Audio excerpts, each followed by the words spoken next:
Hey listeners, just a heads up before this episode. Our conversation with Ness Bosch gets a little dark. It gets a little deep, kind of like this time of year. It is the dark part of the year. We are in the dark season, and it is time to do that dark work, that deep work, and have those dark conversations. And tonight, we are going to have one of those dark conversations. So we just wanted you to prepare yourself.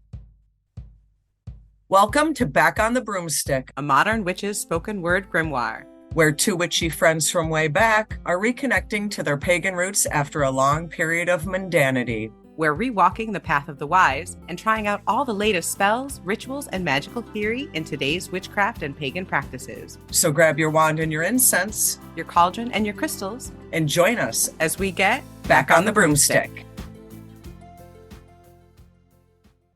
Welcome to Back on the Broomstick. I'm Layla, and for this episode, we are sitting down with Ness Bosch, the author of Sacred Bones, Magic Bones, Stories from the Path of Bones. Ness is also a shamaness and priestess, and founder and head of many, many pagan groups, including the Covenant of the Waters, the Temple of Astarte, and the Goddess Community Scotland. I'm Shell, and we actually met Ness at Sacred Space, which is a fabulous conference we've talked about in the past.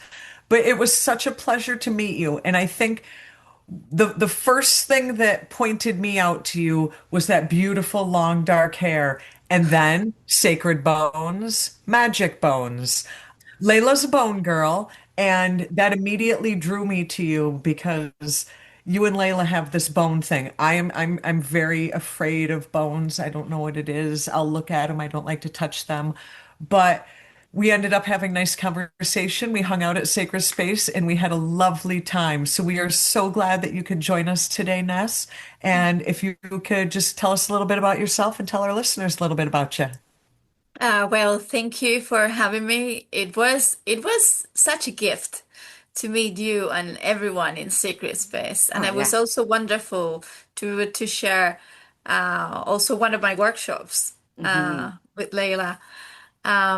So as you said, I am a shamaness and a priestess. I'm Iberian. I'm from the Iberian Peninsula. I'm Spanish, but I live in Scotland, where I am, as you said, founding member of the Goddess Community Scotland.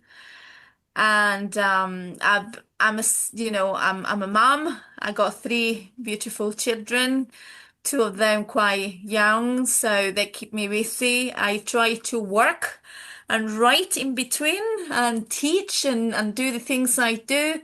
And I also study. I'm a student in the university. I'm studying archaeology, Mhm. Well, that makes a lot of focusing sense. focusing on the archaeology of ritual mainly. It seems like archaeology fits you like a glove. So, speaking of archaeology and your fascination with bones, your wonderful book about bones, and again, Layla will put all the links in the show notes to your books, to your website, your socials. But we are at the time of year where bones are a big part of ritual. Ancestor work is becoming a big part of this seasonal ritual time. So we want to start and talk a little bit about bones and a little bit about ancestors. My first question, and this is what I always say to Layla, why work with bones? What is the connection we are getting by working with bones? Can we start there? Absolutely. I mean, we start where you want. And I think that's a wonderful question, actually. Why bones? If, in my book, I talk about both animal and human bones, okay? And I speak about how bones are a gift of connection. The bones embody the energy of the animal, of the human, that once was held by those bones. Hmm. So I do believe that bones are that very special container of spirit. I love that you called it a container of spirit. That's a very cool way to put it. Yeah. Yeah. And obviously, I'm not the only one that thinks that, because back in the day, in prehistory, our own ancestors worship the bones. They look after the bones of their ancestors. They worship them. They look after them. They did rituals for them. They carry them around. The Right. the the mummies, like fetish. They if Yeah. they moved from one place to the other, there's some tribes actually used to carry their mummies of their ancestors with them. It's like, no, you're coming with me. You belong to me, I belong to you, so you come with me wherever I go. And other cultures used to bury their ancestors in the earth, the earth in the kitchens, and so obviously the humanity has been aware of that power of the bones, of that magic of the bones. We can look at bones as a magic box. They contain that spirit, and that's why they're so special. I was going to say, as much as I say I don't like bones, now you've kind of brought to light why I have a big container of both of my children's baby teeth. Yes. And that was something that I was going to mention is that even before we knew that bones contained our DNA, that you can tell the history of where someone was from and what their diet was, and even how they lived and how they died by their bones, by this magical record of who we are. We also know Yes. that it reaches back through our DNA. But even before we knew all that scientifically, our ancestors created all these rituals around, like you were saying, Ness, honoring the bones. As someone passed, we have all these funeral rites and all these Yes. rituals where the bones are honored and kept in some way. And even today, we still do that. And I was going to mention, Shell, that here in America, and I know around the world, a lot of people have rituals with baby teeth. The tooth fairy is pretty prevalent in American Yeah. society. And I mentioned the teeth in my book as well, because my mom used to keep oral teeth, that she used to put them in a wee box, and I actually, for my book, I created a ritual to protect our children or family by using the teeth of our children. I did something similar with my children. When they first started losing their teeth, I had little boxes that I created. Admittedly, the first one was a pill box that I decorated, but that I made cute little boxes. But I imbued them with energy to protect my children. And as they would lose their teeth, I would hide them in those little boxes. And I kept them with me through all these different moves. And I would keep their teeth in these little enspelled boxes. And then when they each reached adulthood at age 18, I ritually released those to give their energy. Now they're adults. I'm no longer, I mean, I'm still their mother and still connected, but to Yeah. give that energy back to them by releasing those teeth. That was kind of my personal ritual with the teeth. So you're no longer the keeper of their bones. Yes, that's yes. They need to look after their own bones. Oh, you said that so beautifully. Yes, exactly. Exactly. Yeah. And so Yeah. even though we don't realize it, that is a carryover from us honoring the bones of the people that we love, even if we don't realize that's what we're doing. Yeah, and obviously, we are literally, and as we approach the end of September, we are literally, I mean, once we cross the portal of the equinox, we are literally in ancestor seasons. Okay, this is not about waiting for the first showing, or the 31st of October. No, no, ancestor seasons begins with the autumn, and there is when the wind comes back blowing cold, after the summer, and we see the leaves flying about, and then is when I can hear the song of the ancestors, coming with the autumn, playing with the leaves, singing like a flute and around me, the ancestors are already calling for their bones. They're calling for their bones. They're calling their children, their grandchildren to remember. Remember me. I'm coming with the winter. I'm coming with the autumn. Remember me. I'm coming. And that's the song of the season. That's why I have a program I share with people online. It's called your blood and bones.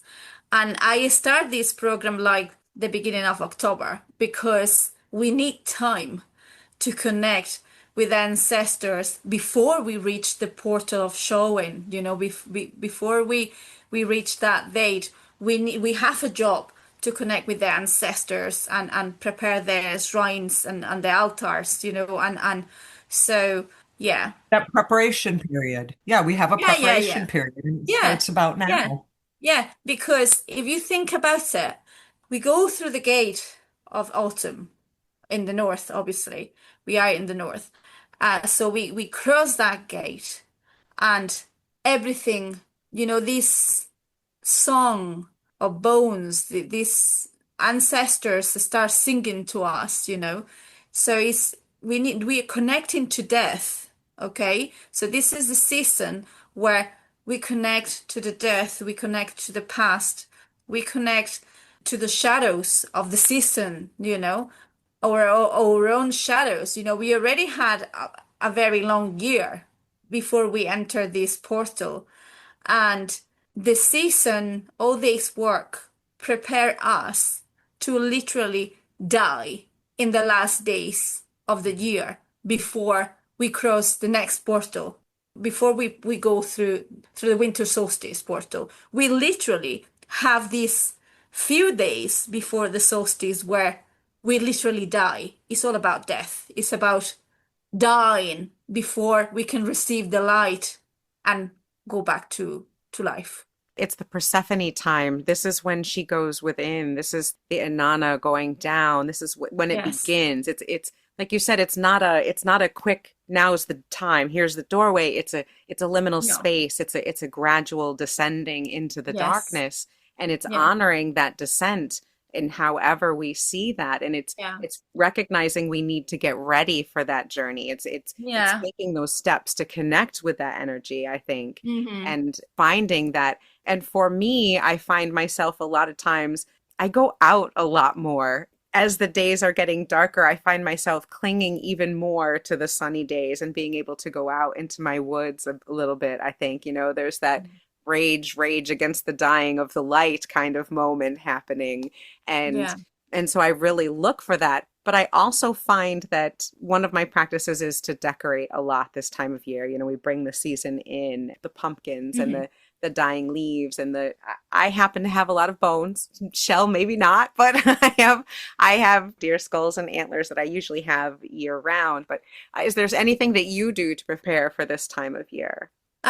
Well, like you, I try very much to be present with the season and to just try to connect and try to dance with the energies of the season because we are living in this crazy world where our times are marked by what you need to do during the day, what you need to work or you're looking after the children or whatever. We hardly had time, that time for connection. So I do make an effort to connect with the season and just tune in and just kind of open my heart and say, I'm ready to die again this year, you know? And actually, last month, because I have in my Patreon the invisible sandals, I share with my students in Patreon a ritual to literally kill themselves. Hey, witches. Future Layla here. Future Shell here. Wait, I'm usually not Future Shell here. This is weird. I know, how funny. We're just popping in to let you know she means figuratively. Not literally. She No, means figuratively. A lot of the themes and the mythology around this time of year involve figurative death, figuratively sacrificing ideas or habits or things in your life that no longer serve you, not literally. So just keep it in mind. She means figuratively. All right, so that's it for now. Future Layla, And Future Shell. out. In the last days of the year. Like, is there something you want to kill? You want to let die before we cross the portal? So I actually shared a ritual and I said to them, I know it's summer, but this is a very serious ritual. You need to get ready for this and you need to prepare through the season till you get to this moment. And if you're ready to die, if you're ready to kill part of yourself, if you're ready to kill what no longer serves you, you need to prepare to do, be prepared to do this. So, yeah, they're very much already getting ready for that. You mentioned summer, and I'm so glad you did because one of the things I wanted to touch on very quickly is the dark half of the year started at the summer solstice. Yeah, That's when the yeah, dark half of the year starts. And I know some people forget that, but that's yeah, when the days are really starting to get shorter yeah, then. And now at the equinox is when we really notice it because now, yeah, oh crap, now it really is half and half yeah, in the dark. We can really see the dark. I love that you have them start in the summer because yeah, that's when the dark work really begins. yeah. I liked when you said that this is the time to kind of kill the things in yourself that no longer serve you. Because one thing I like to do this time of year is make lists of things that I need to be done with, put behind me, get over, move on. Like, the whole point about this ritual was like using those very last days of the year, because for me, the year ends, right, with the solstice, right? Right. So those days before the solstice are the darkest ones of the year. It's literally about death. And also, winter is death. Winter has been death in many cultures. Many deities that relate to winter also relate to death, like Kaileach and different goddesses or different deities. So the whole point was like, okay, so let's use this death, these days of death, of pure darkness, to do deep shadow work and use that power, that powerful time right before the solstice to literally cleanse and kill whatever part of ourselves that no longer serve us, or to kill. I mean, I'm talking like to kill, but we know it's in a hypothetical death, no? Yes. But to kind of, yeah, kill something, whatever we need to kill in those days, so it doesn't cross the portal to the new year. So that you're not taking it with you into the next Yeah, year, into that's the right. next phase. So for me, it was like, everyone is, yeah, Christmas, everyone, a lot of people celebrate Christmas, so the solstice is a happy holiday, but really we should be doing shadow work Right. before the solstice. So that Yeah. was the whole intention. Yeah, that is the time of the Kyliak. That is when she's Yeah. walking the land and she's very scary. Death is scary. I Yeah. think even if it's a symbolic death, like you're talking about, setting those things down, much like, Inanna taking off each piece as she's descending, you set aside what doesn't serve you or you set aside offerings, but that's difficult. That's hard Yeah. for people. We're Yeah. afraid of the Kyliak. We're afraid of the Yeah. dark. We're But you afraid of also have death. to remember what you don't shed, you'll end up carrying with you again to the Right. next phase. And Yeah. sometimes that's the worst thing you could do for Yeah, yourself. yeah, absolutely. That's why I thought, you know what? I need something hardcore. I'm gonna go for this. And I'm gonna share it with my people in Patreon, and I'm gonna send it to the mag. And I actually said to the editor, "Do you want a winter ritual? Would you be happy with it?" She went like, "Yeah, send me a ritual," and she got it. It was meant to be. Yeah, that it might not be the sugar plums and pretty No, no, stars ritual she was thinking of, but it's no. definitely timely and seasonal, that's for sure. Yeah. And at the end of the day, as a shamaness, I'm a shadow hunter. And that's what I help others to do, to hunt for their own shadows. So, As someone who is comfortable walking in that shadow realm, as someone who can walk the liminal like that, is there any advice or is there something that you could help prepare people so that they're not so afraid of that space? Helping someone to maybe identify what they need to kill off in their life or to let go of. If they're afraid of letting go of that, is there any advice or is there anything that you would recommend to someone that they could do to face those shadows? I mean, I could say to people, tap into yourself. You know how much this is affecting your life. You Mhm. know how much this is controlling your happiness, your day by day. So if you really tap into yourself and you know how disturbing or sometimes destructive it can be for you to carry that burden, then you're going to do for yourself whatever you need to do so you don't carry that burden anymore. Sometimes you have to just have that honest conversation with yourself. Yeah, yeah. Yeah, absolutely. And sometimes it's easier for me to do things if I think I'm doing them for other people. So I like how you said to have that conversation with yourself. And yes, Shell, I'm going to mention journaling. But if you write it down, like write it down like you're giving advice to someone else. Like if your problem is, say, procrastination or whatever, what advice would you give your best friend if they're struggling with procrastination? Write that down, and be that support for yourself. And maybe sometimes if you can't find the strength to face those things for yourself. Maybe if you pretend you're doing it for someone else, sometimes you can Yeah. find that strength.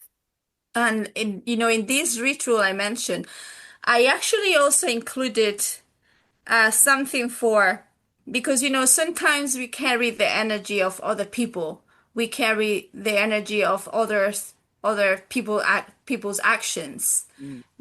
and things like that. So as part of the ritual, I also try to tap into killing whatever we carry from other people and get rid of that to free ourselves. Cut those ties. That's such a good point. We make those ties sometimes, even when we shouldn't, or even when it's hurting ourselves. And being Yeah. able to let that go is very important. Yeah. We talked about a little bit about ancestors and deity and working with those energies. Do you have anything where you like to give back or to maybe make offerings to deity or to land spirits in that way? Are there any type of rituals or any things you do to recognize in that way? I'm always making offerings to the spirits. Always. It's something I do, especially to the local spirits. I normally keep my altar, but I'm packing boxes as we speak because I'm sending some stuff to Spain. So I have dismantled my altars, but I normally go to visit a local river, and we go to see this river. I go with my children, and sometimes it's them that say, "Mom, let's go and buy some milk for Carmel." And we go and buy some milk for the river, and we make, we do a prayer together, and we offer Carmel milk and whatever we find in the shops, like pancakes, and. And so I'm always making offerings for the spirits, I love always. that. One of the questions we get sometimes from our listeners is if they make an offering, if they're not maybe someplace where they can go to a river or outdoors to make offerings to the land spirits or to ancestors. How can you make that in a big city? You mean how do you make that offering in a big city? Yeah, if you don't have the land. Okay. Well, the big city is just a box. The big city is just a pocket of the middle of somewhere, right? And if you open that window, there is still wind blowing and there are stars in the sky. That's not going away, even if you live in a city. If you don't see them, they're still there. We look at the same stars and the same moon that our ancestors worship. There are birds. There are still wee animals in the city, there are parks. There are trees. You might not be in the middle of the forest, but the sacred is, all over the place, even if we are Everywhere. in a city. I go to pick up my wee boy from school, and we cross a very busy road, and just at the other side it is this huge tree, and it's very, it's just grass, this big tree next to the road. But when we cross the road, immediately we go under the tree and we say hello. It's like hello, we can see you, and I and love we're that. here. And my boy and my girl as well, when she was wee, if she found moss moss somewhere in a wall, she will stop and say, "Hello, moss," and just touch the moss. And my wee one does the same. My wee boy just touches the moss and say, "Oh, mom, there's moss. Can I say hello?" Yeah, yeah, just go and say hello to the moss. And he just goes, touches the moss, and says hello. So you see, there is life and sacred all around us. Doesn't matter where Everywhere. you are. You can still connect to the sacred. You can do that. You mentioned that your children are so connected to the natural world.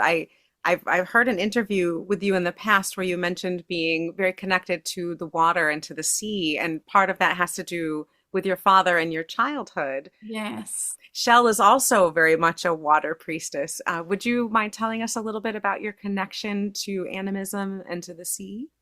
Yeah. Well, my dad was a scuba diver in the army. So I was scuba diving before I was properly running, you know. And yeah, so I learned scuba diving with my dad. He was always surfing, or we were always sailing. I spent my days by the beach eating whatever I could find on the beach. I had my knife and I could just go and get stuff Hmm. and feed myself. So make a fire and cook some food or eat some stuff raw that I knew I could eat. Hmm. So yeah, I always had this special relationship with the sea.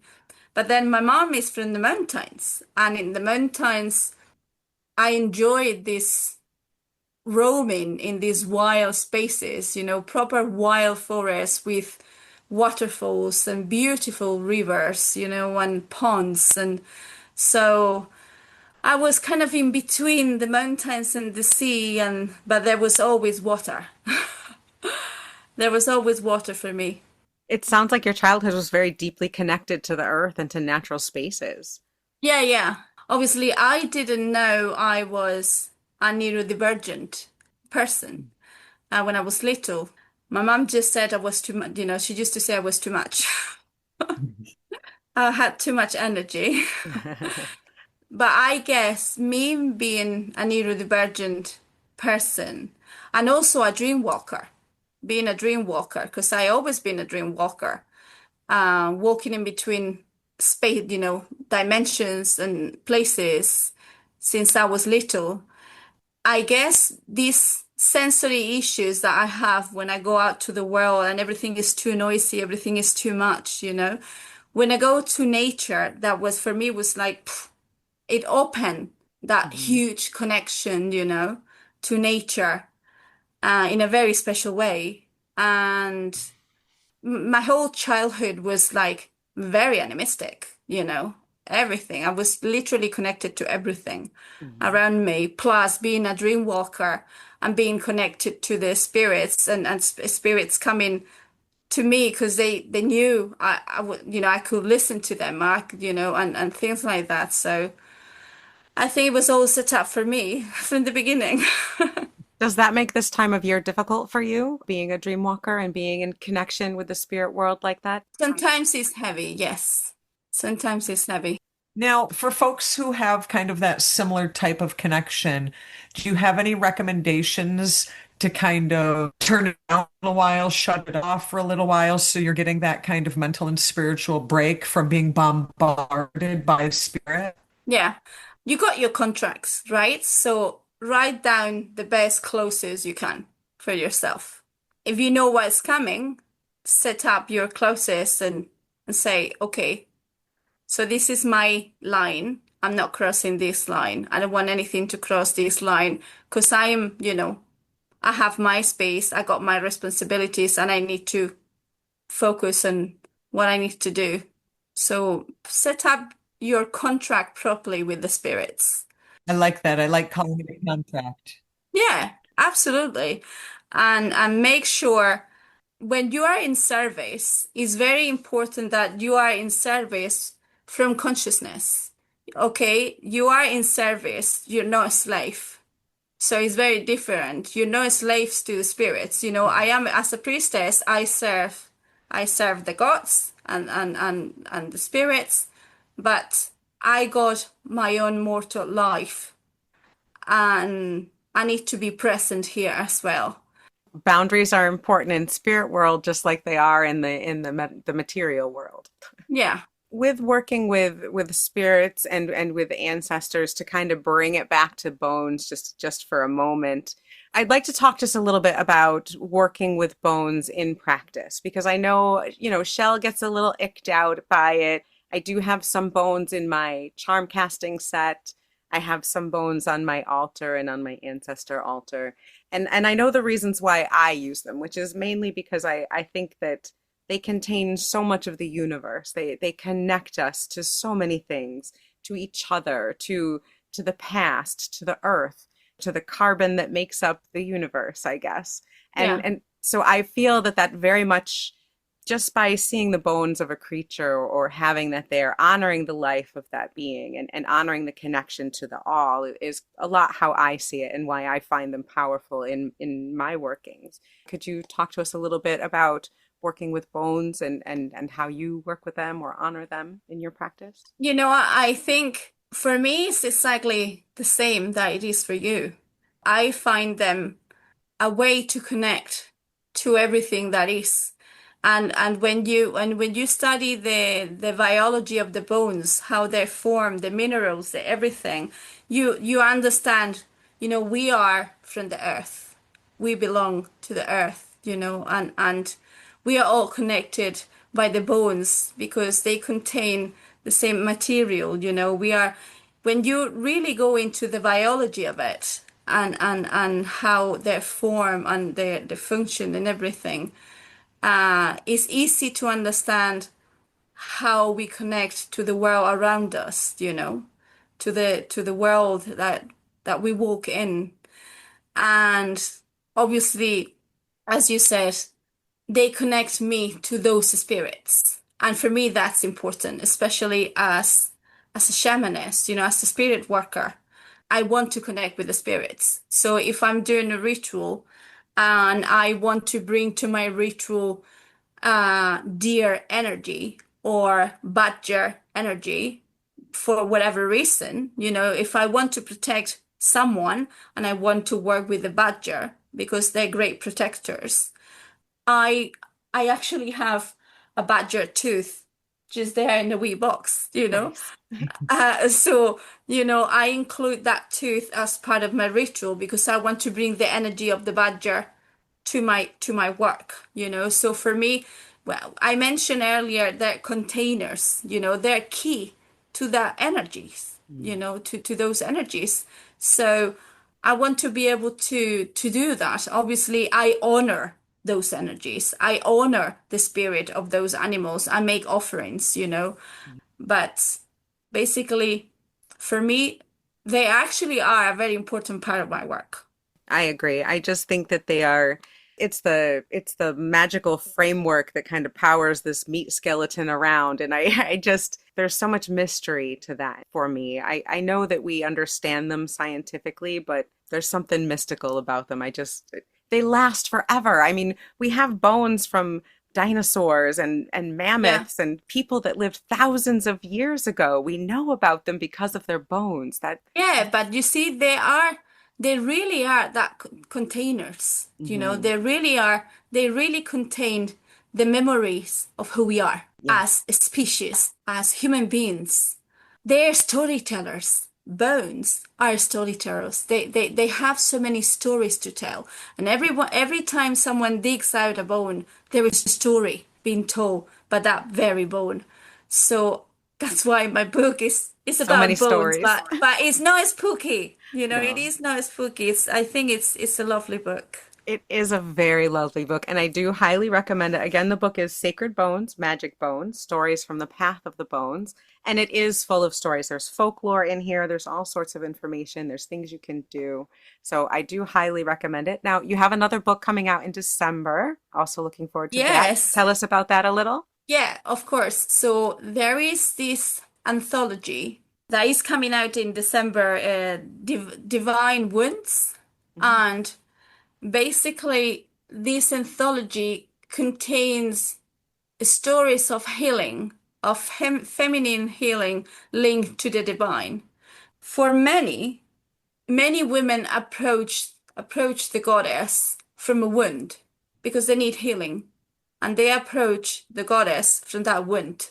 But what a lot of people overlooked is that there are goddesses that they are really wounded, like really wounded as well. And it's funny because sometimes women sick, they vibrate with the same wound. They connect to the deities that carry the same wound, you know?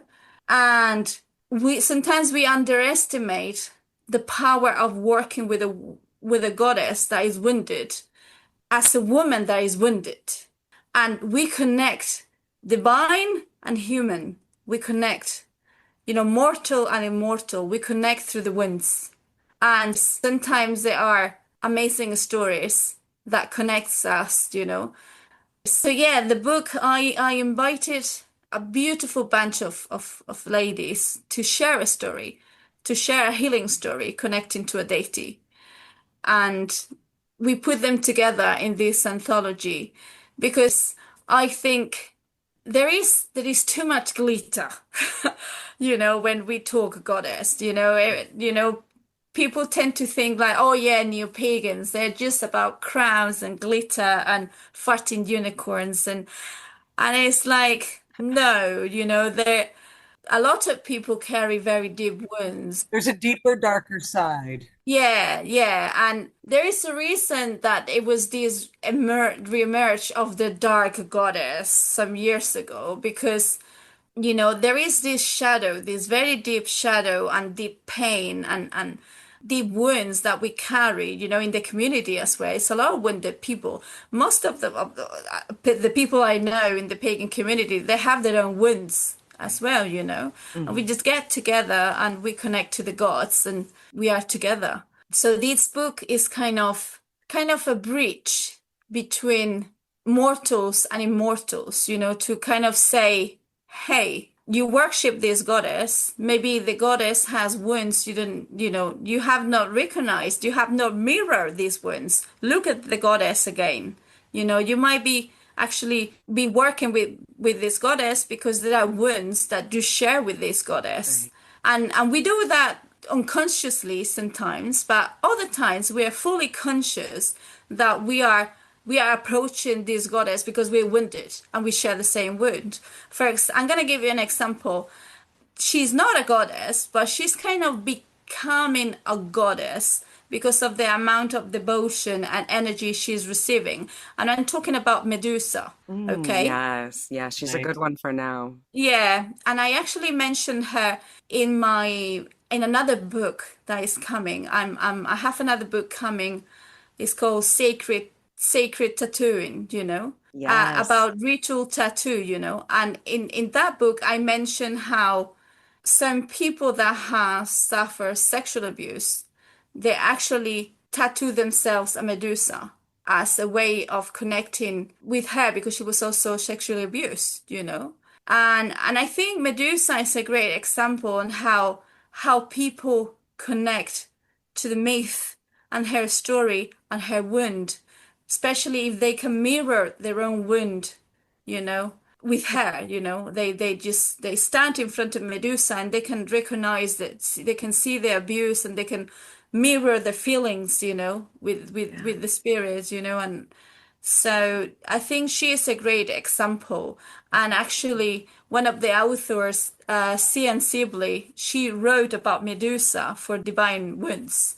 And myself, I wrote about a Welsh goddess, Ariandrod, and the narcissistic wound, the narcissistic abuse. And I put on the table how she was actually, she suffered narcissistic abuse, Right. Ariandrod, in the myths and everything. So I put that on the table. I put the shadow of the myth, yes, of the myths. I put that shadow on the table for people to be able to mirror that wound. That's very powerful because I think if we can recognize that these all-powerful deities, these goddesses that we revere and that we honor, if they have wounds that are similar to ours, and yet they are still goddess, they are still Yeah, powerful, then we yeah, can be too. yeah, absolutely. That's the whole point about the book. There is also another author, Lindsay River, and I asked her to bring this story to the book because she shares the story about how Inanna was actually raped and how she searches for the rapist, like, and it's a really harsh story, and she's powerful Inanna. Okay. And actually, there is because I also this year I was speaking in the Goddess Conference in Glastonbury, and I was running a workshop because I have been working with Inanna also for for some time, I will say. And it was one of the things that always pisses me off, that a lot of people knows the story of the descent of Inanna, but they have not kind of explore why does she goes, how does this goddess ends up going to the underworld. And the thing about what strikes me from the myths is that actually when she gets raped, okay, when she suffered this sexual abuse, and maybe you should put a content warning, I will. she's just back from heavens from taking the powers from her dad, okay? So she's back from heaven. She has the symbols of the powers from heaven. So she is very powerful at that point already. And then she lies under this tree because she's exhausted from the work in heaven, trying to get the powers. She's tired. She goes into deep sleep onto this tree, and this gardener, sees the goddess sleeping in a deep sleep, Vulnerable. and abuse her when she's already like super powerful. Okay, so yeah, goddesses also suffered. They carry deep wounds, and yet they are goddesses. The resilience and power and will to continue and become more strong, even after, it's a beautiful mirror for a lot of women that have suffered abuse. Like for me, a survivor of narcissistic abuse, it was actually a rod that picked me up and kind of said, I know exactly what you're going through. And then is when I actually surrendered to this story and went deeper, and she just put it on the table for me, and it was like, wow. She knew. She She'd been was there. my mirror at that point. Yeah. And she helped me. And actually this anthology, Divine Wounds, it's happened because of her. That's beautiful. It was my gift to Difficult. her. It was like, no, I actually tried to submit my first article, my first essay about abuse and Aryan wrote to another anthology, and they say no, because it's a bit too dark. Everything else is a bit nicer. Right. And I felt so, so upset. I was thinking, so you're not taking this piece because the rest of the essays are like glitter, but we need to read this as well. Right. We need the shadow too. We need the shadow. We need to look at the mirror of this wound. I was like, no, I'm going to honor that part of the story. I'm going to honor Ariane Rod by putting an anthology myself together for her. So that's December.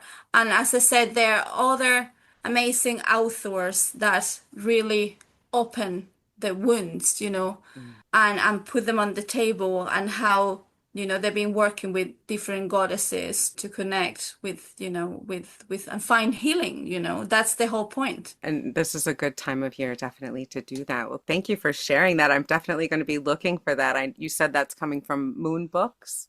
Yeah, Moon Books, like the beginning of December is going to be out. We'll put links to all of that. So thank you so much, Ness, for joining us and for sharing all of your wisdom and all of this information. You've given me so much to think about and so much to look forward to. I very much appreciate your time here. Thank you so much. Absolutely, Ness. Thank you so much. Thank you.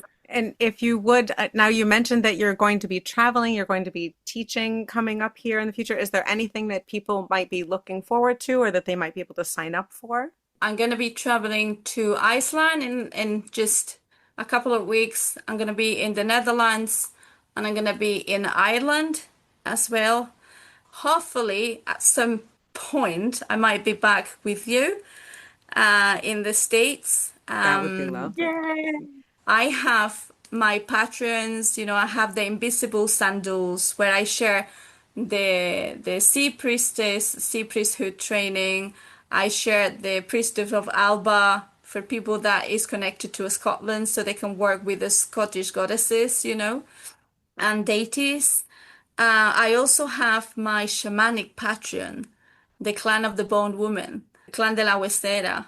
So yeah, I always do things online as well. Awesome. Well, we'll put links to all of that for you. Thank you. Thank you so much for having me. Thank you for being here. So we really appreciate it. Thank you for spending the time with us. Thank you so much. So if you have any problems, if you need to talk to someone, if you need to reach out, Layla's going to put in the show notes some phone numbers, some websites to get you connected with people.